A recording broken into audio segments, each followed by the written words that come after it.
इस पूरे एग्जाम में आपको एक ही चीज चुननी है, वो ऑप्शन सब्जेक्ट है, बाकी सब आपको दिया गया है। प्रीलिम्स का सिलेबस फिक्स है, मेंस में जीएस, एसए और जो क्वालिफाइंग पेपर्स हैं फिक्स है, इंटरव्यू फिक्स है, कोई चॉइस नहीं है। इस पूरे पेपर में आपको एक ही चॉइस है कि आप वैकल्पिक विषय अपनी इच्छा से चुन लीजिए। और वैकल्पिक विषय चुनने के मामले में सबसे पहली बात यह है कि कौन सा विषय हम चुने।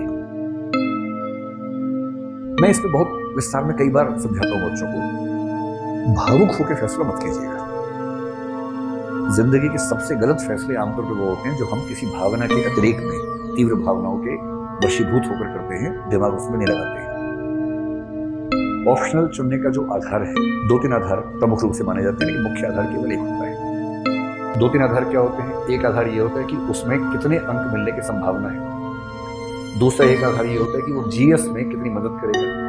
तीसरा आधार ये होता है कि वो कितना संक्षिप्त है, अगर छोटा विषय है तो ज्यादा अच्छा है। और एक कुछ लोग बोलते हैं कि मेरी रुचि उसमें कितनी है, ये भी देखना चाहिए। ये 3-4 बातें होती हैं। फैला फैला के 8-10 बातें कर लेते हैं लोग, लेकिन मोटे तौर पर कुल मिला के जो तर्क होते हैं वो यही 4 तर्क होते हैं। मैं सब बच्चों को समझाता हूँ, देखो ये सारी बातें ठीक है, इनमें सबसे महत्वपूर्ण तर्क ये वाला है, अंक। क्योंकि आप इस परीक्षा में ना खेलने के भाव से खेलने के लिए नहीं आए हैं, आप जीतने कितना देखा है जिंदगी के लिए। एक झूठ है कि सारे वैकल्पिक विषय बराबर होते हैं, शुद्ध झूठ है ये, सफेद झूठ। वैकल्पिक विषय बराबर नहीं होते हैं, और हिंदी मीडियम में तो रत्ती भर बराबर नहीं होते। इंग्लिश में थोड़ी बहुत बराबरी की बात हो भी जाए, हिंदी में बराबर नहीं होते। इसके एग्जाम्पल देखने तो मैं आपको 500 एग्जाम्पल दे सकता हूँ। सबसे पहले देखिए कि जो वैकल्पिक विषय आप लेना चाह रहे हैं, उस वैकल्पिक विषय में क्या कुछ टॉपर्स ने अच्छे अंक हासिल किए हैं। जैसे इस साल की बात अगर मैं करूं, अगर 260 प्लस मार्क्स 2-3 लोगों के दिख जाएं तो इसका मतलब है कि विषय ठीक है। और 2013 से अब तक पिछले 7-8 साल में अगर 3-4 बच्चों के नंबर 300 प्लस दिख जाएं तो विषय ठीक है, मोटे तौर पर ये मान के चलिए। यदि किसी विषय में बहुत कोशिश करने के बाद भी किसी के 200 नंबर भी नहीं आ रहे, 170, 180, बहुत वो 205 नंबर आ रहे हैं, तो भाई खुद को ना गिनी पिग मत समझिए। गिनी पिग समझते हैं, चूहा जिस पर लेबोरेटरी में परीक्षण होता है। अपने ऊपर क्यों परीक्षण करवाना चाह रहे हैं? जो सफलता की सीधी राहें हैं उनमें से चुन लीजिए, आगे बढ़ जाइए।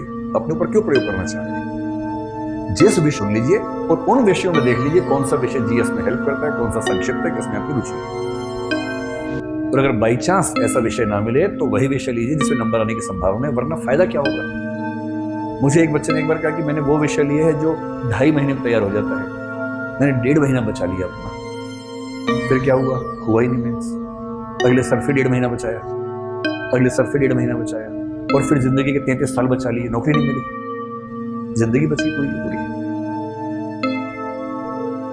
और ऐसे ऐसे बच्चे, बट आप सिलेक्शन के बाद होम कार्डर मिलेगा या नहीं पता नहीं, पर सिलेक्शन नहीं होगा तो होम कार्डर मिलना ही मिलना है। फिर तो बिना नौकरी के कहाँ जाएंगे, घर तो जाएंगे अपने, तो होम कार्डर में रहेंगे। तो मैंने 1.5 महीना बचाने के लिए जिंदगी गंवा दी।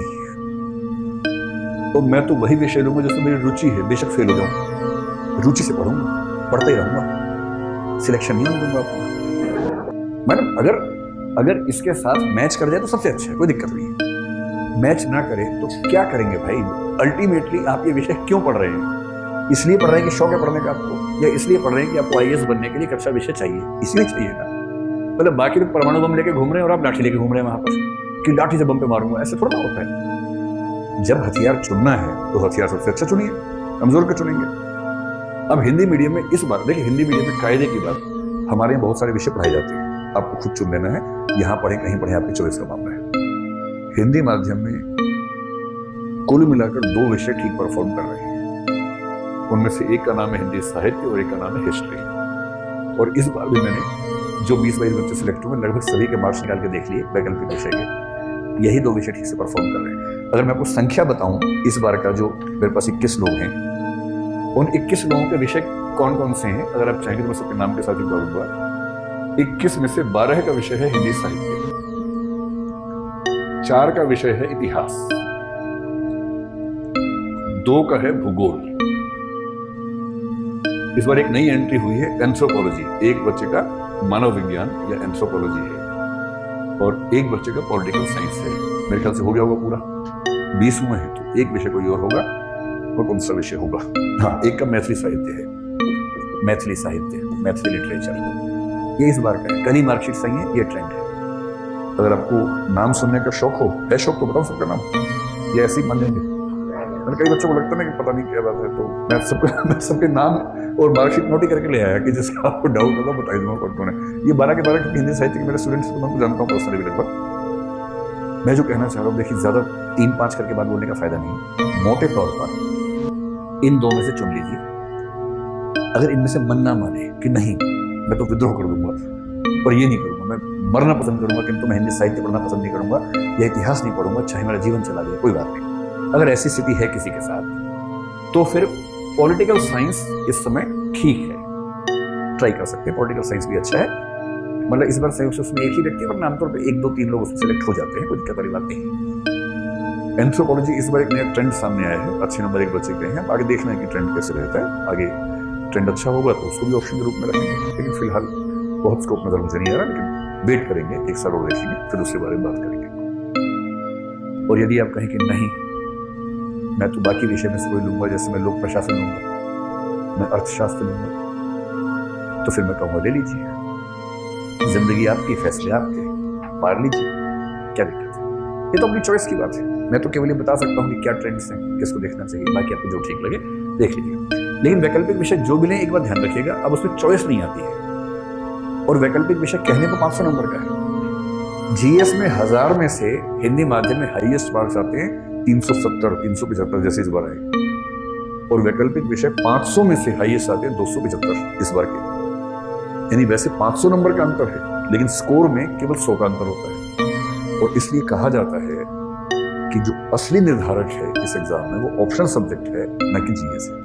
क्योंकि जीएस में आप देखेंगे जैसे 5 बच्चे हैं बहुत अच्छे, उन 5 के नंबर आमतौर पर बराबर आएंगे, 375, 373, 378, 372 ऐसे आते हैं। उनका जो सारा खेल चेंज होता है वो ऑप्शन में चेंज होता है। और कई ऐसे लोग हैं जो अपना ऑप्शन छोड़ते हैं, नया ऑप्शन लेते हैं और एक ही बार में एक झटके में आईएएस बन जाते हैं, क्योंकि उनको समझ में आ गया कि जिस ऑप्शन में वो है उसमें सफलता मिलेगी नहीं।